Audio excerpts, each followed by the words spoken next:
My partner, a legal professional, suggested that we undergo a mock divorce so she could pretend to marry my closest friend. This was merely to help his child secure a spot in a good school. Observing the bond between them, I forced a smile and agreed immediately. But if it's a mock divorce, it shouldn't be a problem for me to retain full control of our assets, right? Today, Ethan officially divorced Mia. To celebrate his newfound freedom, he organized a gathering and invited many friends, including Lily and me. My partner, Lily, was Ethan's attorney. Without Lily, Ethan and Mia's case wouldn't have progressed so smoothly, nor would he have had the advantage in the property settlement. Thus, his first toast was dedicated to Lily. Thank you, sister-in-law. I won't say much else. Cheers to you. Lily frowned slightly and declined. I'm on medication, I can't drink. I shot her a puzzled look. She wasn't ill, so what medication? Since Lily started dating me, she had always been quite fragile, relying on me to alleviate any discomfort. I was certain she wasn't on any medication, but I couldn't comprehend why she said that.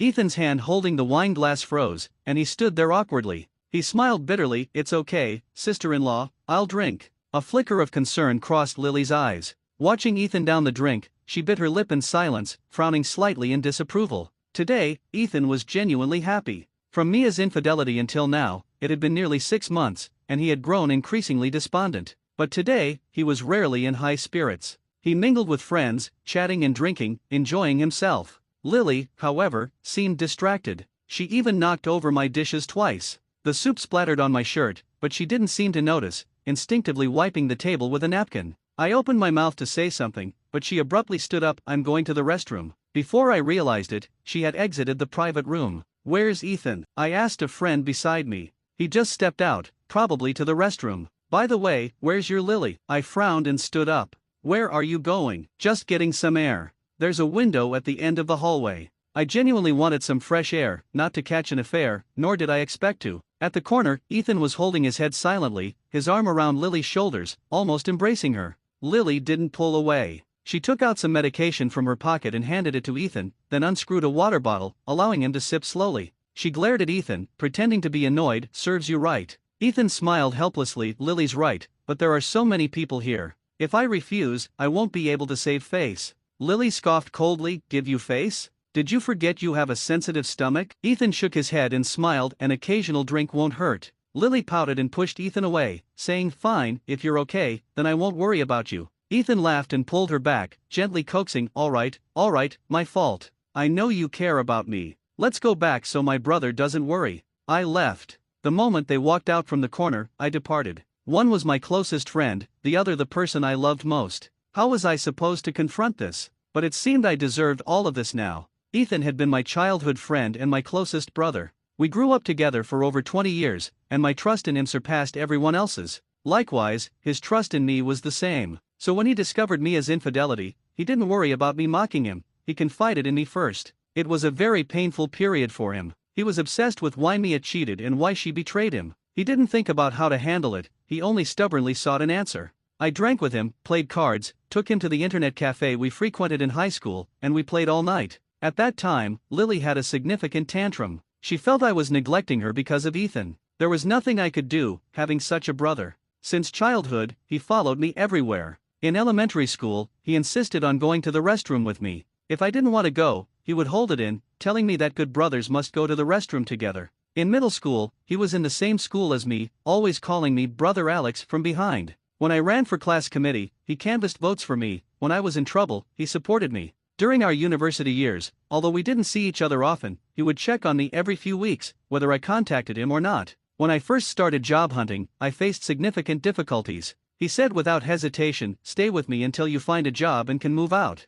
It's said that even the best brothers living together will have conflicts, but we never had a single argument. I was quick-tempered, and he always calmed me down, offering advice and analyzing pros and cons. He was mild-mannered, often getting taken advantage of without saying a word. When his boss gave him an unreasonable bill, I took people and overturned his booth. Many people said he was my lapdog, but he always said making peace brings money, advising me not to mind. With such a brother, how could I ignore him during his toughest times? So I tried to balance between both sides, persuading them. Eventually, Ethan made up his mind to divorce, but Mia disagreed, so they had to go through litigation. Brother Alex, isn't sister-in-law a lawyer? And with such a good reputation, can you ask her to help me with this case? Rather than letting someone else earn the lawyer's fee, it's better for family. Of course, I wanted to help him as much as possible, but I knew it would be troublesome. Lily's willingness was another matter. Handling a friend's case and taking money was awkward. After all, Lily is Lily, and I am me. If it were me, I would do it for free, but between husband and wife, some things need mutual understanding. So I said I'd ask without making any promises.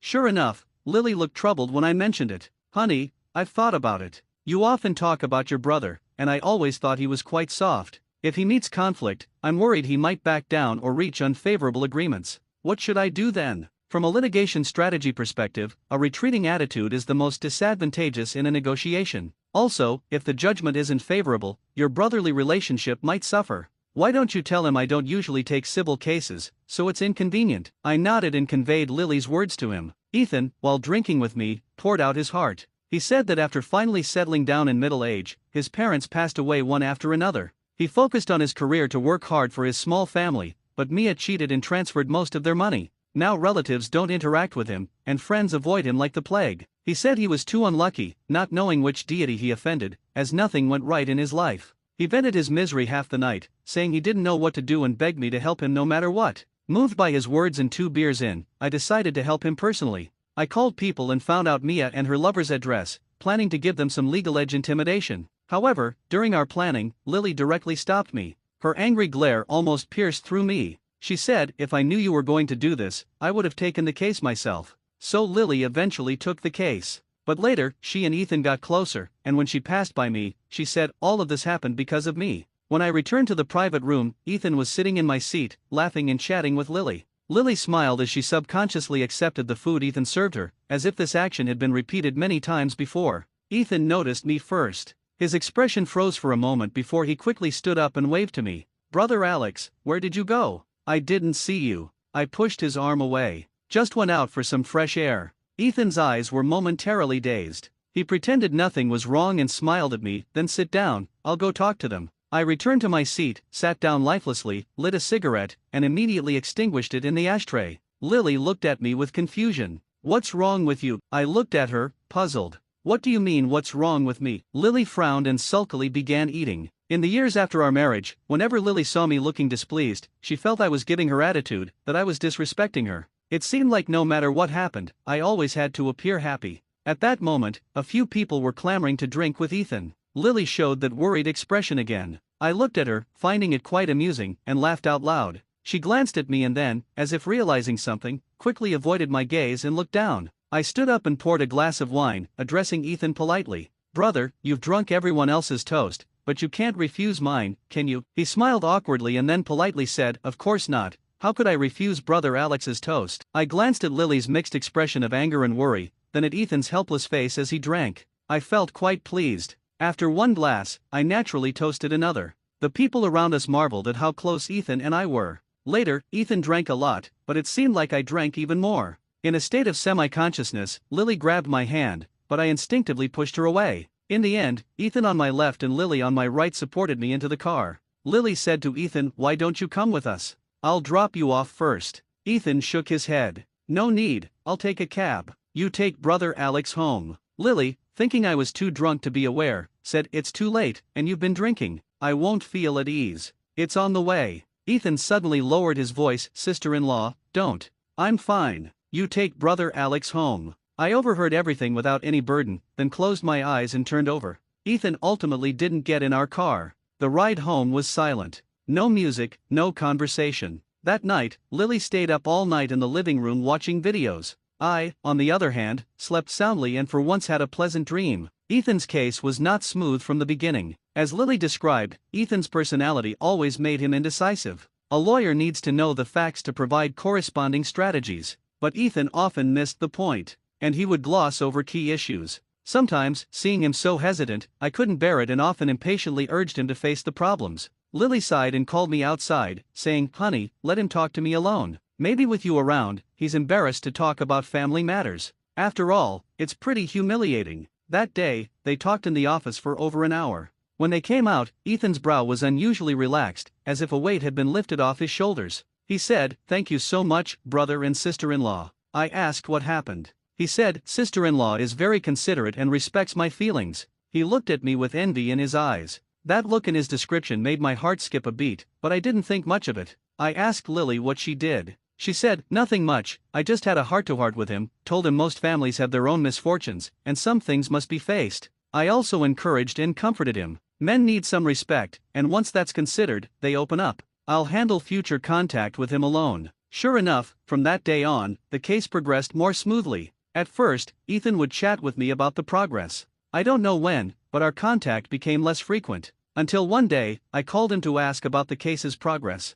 He casually said, "What progress?" "I'm not sure, sister-in-law is handling everything." I replied helplessly, "All right, I'll ask her tonight." He said there was no need. "Lily is right next to me, I'll let her talk to you." So suddenly, through my brother's phone, I spoke to my partner. Lily said something, but I wasn't paying attention. I just thought their relationship seemed a bit too close. Lily teased, "Are you unhappy that I'm getting along well with your brother?" I casually asked her, "Do you still think Ethan is soft and prone to backing down?" At the time, Lily was busy with her laptop. Taking a break, she laughed. "Actually, he's quite interesting." Too many clues made my suspicious mind more and more tense. When did that string break? It should have been that early morning. Lily and I were both asleep when her phone suddenly rang. "Half asleep," she answered. I don't know what she heard, but the next second, she sat up suddenly. She said, "I'll be there right away. Ethan, don't open the door for her and don't talk to her, but keep the recording on. I'll call the police first, wait for me." She then hurriedly started finding her clothes. Lily, unlike my carefree self, always did things methodically. Though we influenced each other over the years, I had never seen her this anxious. It gave me a bad feeling. I asked her, "What happened?" She said, "Mia went to see Ethan again. She's threatening to kill herself if he doesn't open the door. You go back to sleep, I'll handle this." I blurted out, "Shouldn't he have called me first? Why call you? Wouldn't it be more useful if I brought some people over?" Lily turned around, stunned, her eyes filled with disbelief. She said, "Samuel, what are you thinking? He's your best friend. His parents died, his wife cheated, and he's tormented by lawsuits. Are men's hearts made of stone? Why do I see no sympathy in your eyes? Ethan only has you as a friend. Have you ever cared for him? Every time he asks you out, you say you're busy. When have you ever gone when he called? Is this how you treat a friend?" "Yes, he is my best friend. But when he had a problem, he contacted my partner first." Lily was furious, almost slamming the door as she left. I stood there for a long time, suppressing my turbulent emotions, and finally decided to follow and see.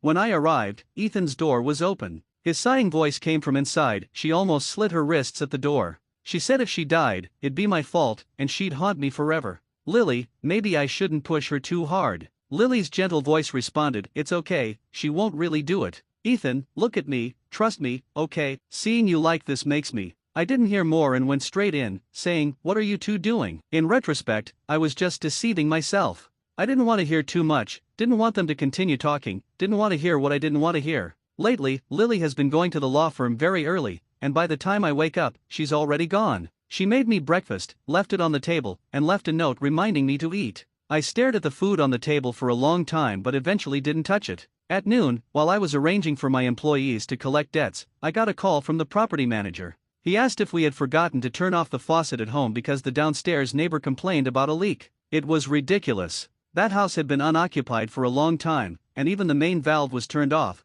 so how could there be a leak? I hurried over there. It turned out to be our problem. The bathroom faucet was gushing water, and the water on the floor had spread out. I quickly turned off the faucet and apologized to the downstairs neighbor, negotiating compensation. I put on a smiling face, listened to their complaints and grievances, and finally resolved the issue. After sending the downstairs neighbor away, my face turned cold. The property manager asked if I had rented out the house and who was living there now. Yes, who was living there? It was Ethan. Unexpected, right? I didn't expect it either. When I saw the photos of him and his son on the cabinet, a rush of blood surged to my head, and my nails dug deeply into my flesh. Was I blind? I thought I was calm enough. But when I took out my phone to make a call, I found my hand trembling. How embarrassing, these hands meant for hitting were shaking like a leaf. Taking a deep breath, suppressing the urge to scream, I called Lily. No answer. I called Ethan. Still no answer. What was I supposed to think? What could I think? Without hesitation, I went straight to Lily's company.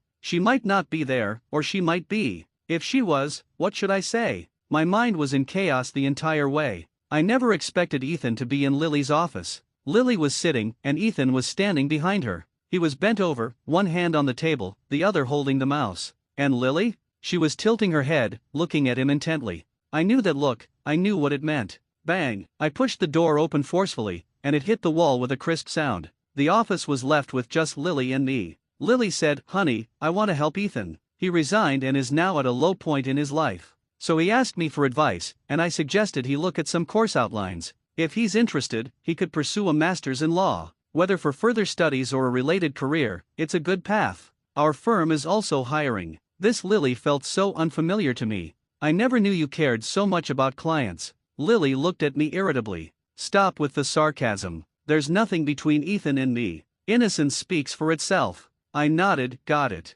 But as I got up to leave, she grabbed my sleeve and asked, "What do you mean?" I looked at her, puzzled. "Isn't it clear? Do as you please." When I opened the door, Ethan was standing outside. He looked anxious, pale. "Samuel, it's not what you think. Let me explain." "No need for explanations. Lily has made it clear." He seemed even more terrified, quickly glancing at Lily, then back at me. "What did she tell you?" I smirked. "Does it matter?" Ethan's hair seemed to stand on end. I'd said those words to many people before, and their outcomes weren't good. But Lily suddenly spoke up. "Honey, don't threaten him. There's really nothing between us, I swear." Ethan sighed in relief. I knew these two too well. Sometimes I was grateful for this familiarity, other times, I hated it. "By the way," I said to Ethan, "you forgot to turn off the faucet when you left today. Next time, be careful. You know that house was left to me by my parents. Can you move out in 3 days?" Ethan's eyes widened, looking at me in horror, his face growing paler. Lily stepped forward, wanting to speak.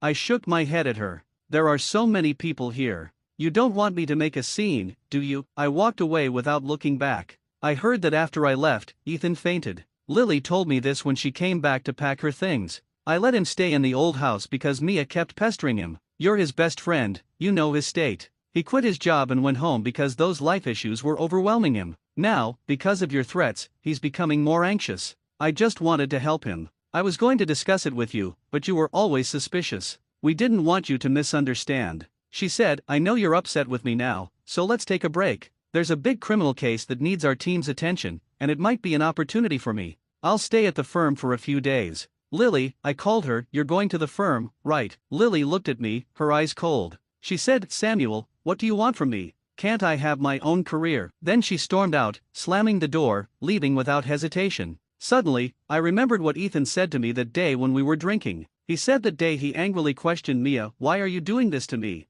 Didn't you say you'd always be by my side, no matter what, always supporting and encouraging me?" "And Mia?" She just smiled faintly, as if talking about something ordinary to an ordinary person. She said, "Everything in this world changes. Why can't I? Why can't my feelings for you change?" That day, Ethan smiled bitterly. What's even stranger is that she was the one who cheated, she was the one who fell out of love. But in the end, she shamelessly said she never thought about divorcing me. As if not divorcing me was a favor she was doing for me. I went to the hospital the next afternoon. Before going to the hospital, I stopped by Lily's law firm. She wasn't there. Her colleague told me, "It's lunchtime, she should be at the hospital. She's been going there on time these past few days." The colleague stopped mid-sentence, looking at me awkwardly. "She's just kind-hearted and kind to everyone. Don't overthink it." I smiled and left. Lily, kind-hearted? Not really. On the contrary, she's a bit cold. She's always clear about her own business and others. In her words, not empathizing is part of my professional ethics and respect for myself and others.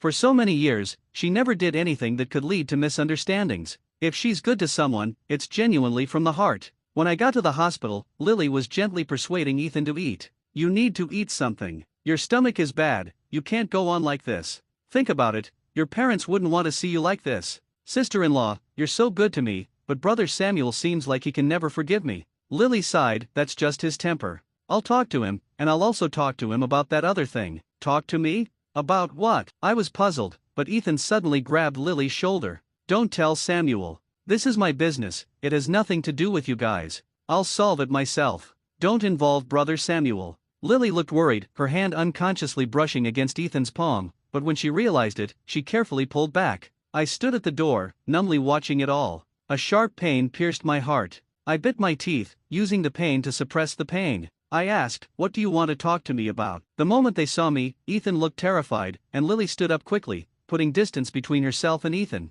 Ethan looked at me in panic, trying to force a smile. "Samuel, you're here." I looked at him expressionlessly, then turned to Lily. Speak. What do you want to talk to me about? Nothing. Nothing. Ethan denied it immediately. Lily stepped forward and said, "Honey, there's something I want to ask you for help with." I motioned for her to continue. Ethan tried to stop her, but Lily didn't give him the chance. She said, "Samuel, let's get a divorce." "Samuel, it's not easy for Ethan to raise a child alone. Now Nico's school registration is a problem without the right household registration. Let's help him one more time. Once Nico's schooling is settled, we can remarry, okay?" I never thought I'd hear something so absurd. I doubted my ears were working correctly. "What?" Ethan, pale, shook his head vigorously. "Brother Samuel, that's not it. Sister-in-law is overthinking it. I can handle it myself." Lily, like a car with failed brakes, continued, "Honey, let's get a temporary divorce." Ethan kept waving his hands, saying, "Brother Samuel, sister-in-law is confused. It's her lawyer's occupational habit talking, that's why she came up with such a ridiculous idea." Lily, with a persuasive look, said to me, "It's nothing, Samuel. Many immigration lawyers do this, fake marriages and divorces are common. You might not have heard of it, so you think it's a big deal, but sometimes you have to make way for the living. A marriage certificate or divorce certificate is just a piece of paper. Nico's future is the most important. It's just a formality." Her words made me feel extremely nauseated. Silently, I clenched the divorce papers I had just drafted and shoved them back into my bag. I said, "Lily, you're dreaming. I thought if that's the case, we need to reconsider the division of assets." Lily chased after me as I left the hospital. She grabbed my hand, her brows furrowed with confusion. "Samuel, let's talk." I sneered. "Talk about what? Divorce?" "Lily, you can say anything, can't you?" Lily frowned and said, "It's a fake divorce. I just want to help him." "Lily, do you even believe what you're saying?" "I'm telling the truth. Why don't you believe me?" I replied half mockingly, "All right, I'm in no hurry.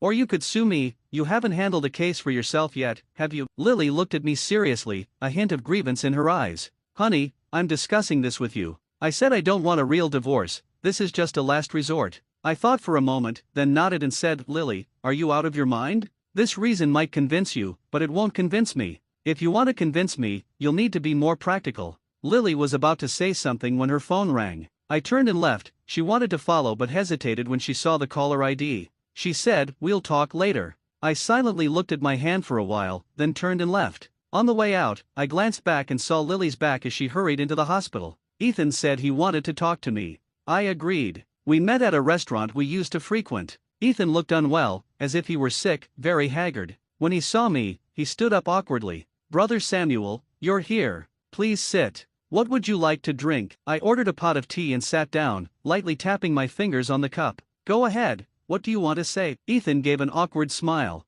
"Brother Samuel, don't listen to sister-in-law. She's just worried about my kid's schooling. I'll handle it myself. I can't trouble you and your wife anymore." Ethan was smart for once. He lumped Lily and me together, making it seem like we both wanted to help. But it was too late. "Ethan, do you like Lily?" Ethan shook his head repeatedly. "I don't. How could I? How could I possibly like her?" "Then I don't understand. If you don't like her, why give her hints?" "I didn't." Ethan denied it vehemently. "Brother Samuel, I swear I didn't." I shook my head, smiling. "Ethan, adults have their boundaries. We're both men. Do I need to explain what certain behaviors mean? Do you think your relationship is just between a client and a lawyer? Between a doctor and a patient, a landlord and a tenant, there are behavioral boundaries. Do you think you haven't crossed the line? But with hints, not every woman would shamelessly initiate. You two are quite in sync, aren't you?" I smiled as I finished, my fingernails scratching the cup's surface with a grating noise. Ethan's face turned as white as a ghost.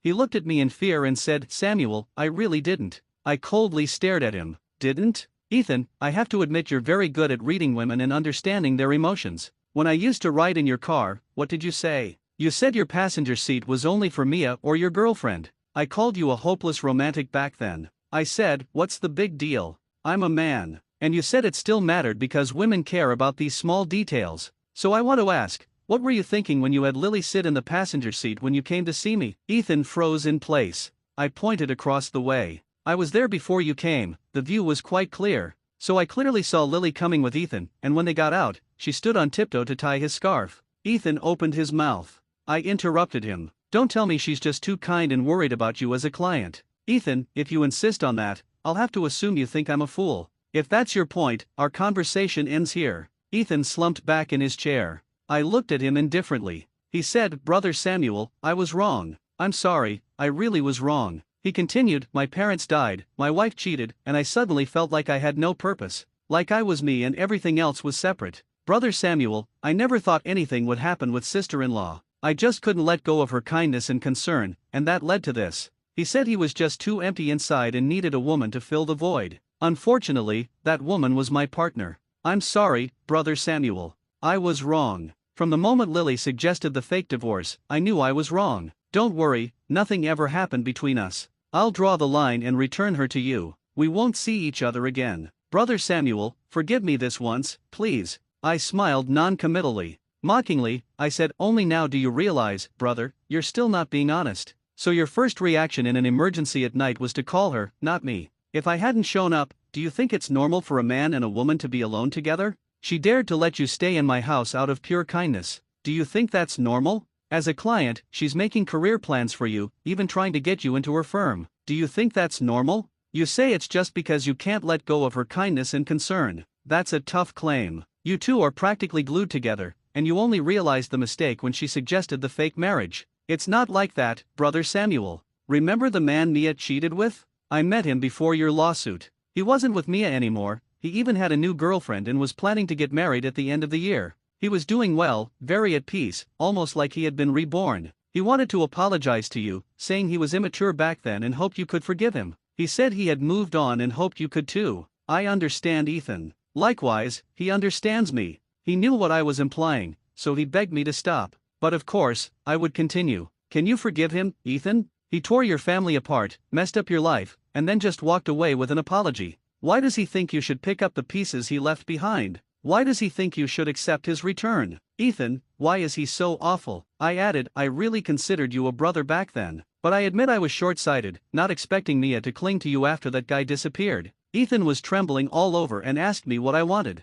I sneered, a divorce. Making room for you too. Ethan's lips quivered. I never thought about it before, and I never will. Brother Samuel, I won't be with her. His words were as solemn as an oath. Really? That's your business. I looked out the window. I said nothing, but if Lily knew Ethan was saying this, she'd probably be devastated. That thought made me smile. Seeing my smile, Ethan hurriedly said, Brother Samuel, if you want a divorce, then divorce her. She doesn't deserve you. I stood up and looked at him with disdain. Before leaving, I said to him, Ethan, you don't need to call me brother anymore. We stopped being brothers long ago. Ethan and I truly grew up together, from kindergarten to marriage, always the best of brothers. Back then, our families lived close, just upstairs and downstairs. When we were kids, his parents often fought, and he was scared, hiding in the hallway crying. So I'd take my allowance, treat him to snacks, and bring him to my house to play games with me. I'd even stand up to his dad who wanted to hit him. Later, seeing how pitiful he was, I started having him over for meals and to do homework together every day. Everyone knew that Samuel's best friend was Ethan. Everyone knew that Samuel always stood behind Ethan. If I had food, he'd never go hungry. I never minded giving and taking with him. From kindergarten to high school, the farthest we were ever apart was the distance between two classrooms. Even in college, we never lost touch. My dad joked, I should just adopt you as my godson. Ethan nodded. I grew up eating Samuel's family's food. Calling Samuel brother and calling Uncle Dad is only right. How laughable. To be betrayed like this by the person I trusted the most, I truly deserved it. Lily came home at dusk. She said to me, honey, let's just help Ethan. He's your best friend, you can't bear to see him down and out, right? I nodded, saying, yes, but I'm not a lawyer. I can't take divorce lightly. It makes me uneasy, especially since a divorce involves dividing assets. Even if the divorce is fake, the procedure is real. She replied, honey, it's just a fake divorce. When the time is right, we'll remarry. If you're worried, I'll transfer all the assets to you. I looked at the woman in front of me, seeing her head over heels in love, seeing her deceive herself. I made a helpless expression and said, all right, let's get a divorce then. Our divorce process was smooth and quick. The divorce agreement was prepared by her. The property, car, and bank savings were all given to me. On the day we got the divorce certificate, I asked Lily to move out of the house. She was stunned, confused. What do you mean? I said, the house is mine. We're divorced. Isn't it normal for you to move out? We're only fake divorced. Who told you that? Samuel, what do you mean? I laughed coldly. Lily, I never intended to fake divorce you. Lily was smart, she realized instantly. You tricked me. Tricked you? Not really. Lily stared at me helplessly for a long time. Finally, she said, you don't have to do this. There's nothing between Ethan and me, and there never will be. I just wanted to help him. There's no possibility between us. That's irrelevant to me. Samuel, what do you want? Looking at the incredulous Lily, I found it ridiculous. Lily, you really don't know me. Do you really think I could ignore the ambiguity between you and Ethan? Do you really think I, Samuel, could swallow this? I can't. But what can I do? I can't kill you. So just stay away from me. Don't stand in front of me and disgust me. My words were harsh. Lily's eyes showed a trace of helplessness. Samuel, don't treat me like this. I sneered at her, shaking my head, signaling her to leave quickly. Her face turned red with anger, and she said furiously, "Fine, don't regret this." Lily moved out, taking only one suitcase. I asked her what she planned to do with the rest of her stuff. She said, "Throw it away." She was angry. She even thought I was acting out of spite too. I smiled and nodded. "All right, I got it." The next day, I cleared out all of Lily's personal items. For her work-related stuff, I hired a courier to send them to her law firm. As soon as the items were delivered, Lily called me, sounding extremely aggrieved. "Samuel, what are you trying to do?" "What am I trying to do? What a stupid question. Lily, can you stop being stupid?" I hung up and blocked her on all communication platforms. From that day on, I cut off all contact with Lily. Later, Ethan sent me a message. "Brother Samuel, I'm leaving. I won't bother you anymore." A couple of days later, he sent another message. "I gave custody of the child to Mia. She will handle his schooling." I was too stubborn before, thinking a mother like her would affect our son's future. But now I realize it's just a case of the pot calling the kettle black. She is still Nico's mother. "Brother Samuel, I'm sorry." I decisively deleted the messages without replying. Not everything in this world can be forgiven with a smile. If everything could be erased so easily, that would be great. What happened between Lily and Ethan, I don't know, and I didn't bother to find out. However, after Ethan told me that his son's schooling issue was resolved, Lily drank a lot. Her friend called me, "Brother Samuel, Lily is drunk. Can you come and pick her up?" I said, "We are divorced." I thought I had made myself clear. But I didn't expect Lily to come to me on her own. Though she had a slight smell of alcohol, her eyes were clear. I knew she wasn't drunk. I asked her, "What are you doing here?" Lily smiled at me. "Honey, Nico's schooling is settled. Let's remarry tomorrow." I was silent for a few seconds. "Lily, are you joking?" Lily's lips pressed into a straight line. "We agreed on this. It was a fake divorce." Her tone made me feel absurd. Just like when I first heard her say she wanted a fake divorce. "Lily, I don't believe you can't see it. Is it fun to deceive yourself like this?" I tried to close the door, but Lily blocked it. "Honey, let's talk." "Talk?" Lily and I missed the best time to have a good talk long ago. Now it's too late to say anything. But since she wanted to talk, I would talk with her. I just hoped this farce would end here. But how to start the conversation, I couldn't find a clue for a moment. Finally, Lily spoke. She said our fake divorce was just to help Ethan. Now that Nico's issue is solved, let's remarry, okay? Lily didn't start well. The same old topic, and it wasn't what I wanted to hear. I said, "If you want to talk like this, then I don't think it's necessary." I tried to get up and see her off, but Lily pulled me back. She screamed, "What do you want? I won't contact Ethan anymore. I told you before I was just helping him. This was the last time I helped him." Her question stunned me. What do I want? Is it about what I want? From the beginning to the end, she never asked for my opinion. At that moment, the emotions I had suppressed for months finally exploded. I had been struggling to maintain my dignity as a man. The harm Lily and Ethan caused me was not just emotional betrayal, it was the collapse of trust. When they treated me like a fool, secretly flirting under my nose. When they humiliated me to this extent and still thought I should endure it, I began to reflect on myself. What did I do to make others think they could walk all over me? Were they secretly mocking me when I was being sincere with them? Mocking me for being a blind and foolish idiot? Lily, the worst part is you. If you wanted to love someone else, a divorce would have sufficed. But you chose Ethan, knowing he was once my best brother, and still kept things ambiguous with him. Lily, you're despicable. You say you won't contact Ethan anymore. Is it because you don't want to or because Ethan won't contact you? He blocked you, didn't he? Lily, Ethan is a scumbag, but you are worse than him. You're turning back now because you think we can still make do, right? But why should I make do with you? Why do you think you're so despicable that I still have to take you back? You say Mia is a bad woman, but how are you, Lily, any different from her? Do you need me to spell it out for you? If I ignore you, you still want to degrade yourself by coming to me. Lily's expression shifted, her eyes wide with disbelief. Samuel, I never blamed you or wanted to hurt you. I never wanted to hurt you. I sat on the sofa, closing my eyes slowly, and said, "What do you mean by not wanting to hurt?" clearly liking someone else but hiding it from me. Isn't it that you feel it's painful not to be with another man, but at the same time you think you're doing it for me, maintaining our family's dignity, protecting my face, so you feel noble? Lily, I see it clearly. Your ambiguous relationship with Ethan was mixed with your revenge against me. You've been dissatisfied with our marriage for a long time, right? You've long been tired of our relationship, right? You think I've restrained you, possessed you, and that a little revenge doesn't matter. You think all I lose is my dignity as a man while you lose love, right? But Lily, you're not as important as you think, and I'm not as pathetic as you think. I said long ago if you don't like it, get a divorce. Whoever leaves will move on. Lily seemed to be hit hard. Her body slumped down, she leaned on a chair and muttered, it shouldn't be like this. We shouldn't have become like this. But what should we be like? When she agreed to my proposal, she said she loved me and would love me for a lifetime. When we got married, she said she loved me and would stay with me for a lifetime. Later, during the days and nights we spent together, once I felt she wasn't happy with me and mentioned divorce, she cried angrily saying anything was okay but not divorce. But she strayed. She forgot her promises. And she expected me to wait for her. Why? Lily left, stumbling slightly, her figure disappearing into the distance with a sense of loss. She never appeared in front of me again. There were no further developments between her and Ethan.